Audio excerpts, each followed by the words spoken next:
আল্লাহর ওয়ালিরা, ইসলামের জন্য যারা শহীদ হয়েছে, সব শহীদরা, সব সিদ্দিকিনরা, সব সৎ কর্মশীলরা এই নারীদের পেট থেকেই এসেছে। এজন্য নারীদের পেটগুলো হচ্ছে খনির মতো। এটা খনি। নারীদের যত্ন নিলে এই খনি থেকে ভালো জিনিস পাওয়া যাবে, আল্লাহওয়ালা পাওয়া যাবে, হাফেজ পাওয়া যাবে, সালেহ পাওয়া যাবে। আর নারীদের যত্ন না নিলে, কোরআন সুন্নাহ শিখানোর সুযোগ না করে দিলে তাদের পেট থেকেই ডাকাতরা বের হয়, ঠিক কিনা? এই যে যত ডাকাত, সন্ত্রাস, চাঁদাবাজ পৃথিবীতে এসেছে, এরাও এসেছে নারীদের পেট থেকেই। এজন্য বলা হয় বাপ ভালো তার বেটা ভালো তাই, মা ভালো তার জি, গাই ভালো তার দুধ ভালো রে, দুধ ভালো তার ঘি। গাই ভালো তো দুধ ভালো, দুধ ভালো তো ঘি ভালো, মা ভালো তো মেয়ে ভালো, বাপ ভালো তো বেটা ভালো। কথা বুঝতে পেরেছেন? এজন্য নারীদেরকে সুযোগ করে দেওয়া উচিত।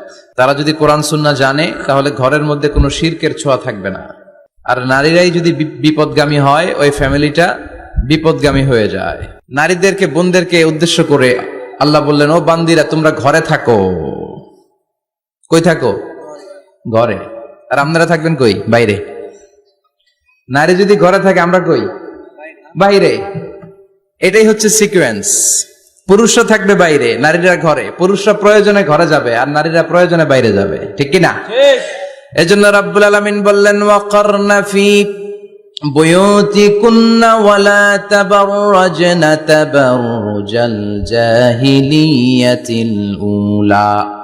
ও আমার বান্দারা, ও আমার বান্দিরা, তোমরা ঘরে অবস্থান করো, ঘর থেকে বের হবে না প্রয়োজন ছাড়া। আর জাহিলি যুগের নারীদের মতো নিজেদের সৌন্দর্যকে প্রকাশ করে বের হবে না। কথাটা কার? বলো, কথা কার? আল্লাহর বাণী।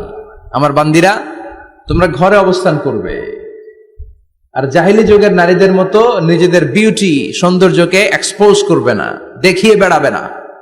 ঘরের মধ্যে তোমাদের অবস্থান। তার মানে নারীর মূল আবাস কেন্দ্র হলো ঘর। পুরুষ